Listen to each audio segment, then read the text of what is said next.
Μην είσαι πάνω στο τσάρτ, περιμένοντας την τέλεια στιγμή να αγοράσεις τον πάτο. Λες και βλέπεις κάποια ταινία.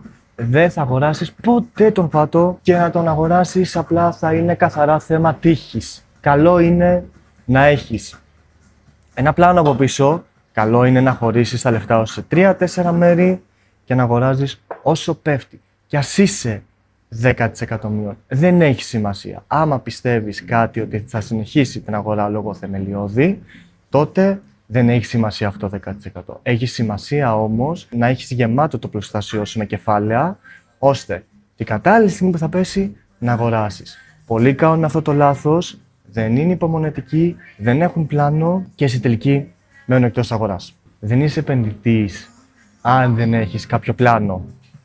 Καλό είναι να δημιουργήσεις το πλάνο σου, να εξοπλιστείς με γνώση για να μπορείς να κινείσαι πιο καθαρά και πιο ψύχραιμα.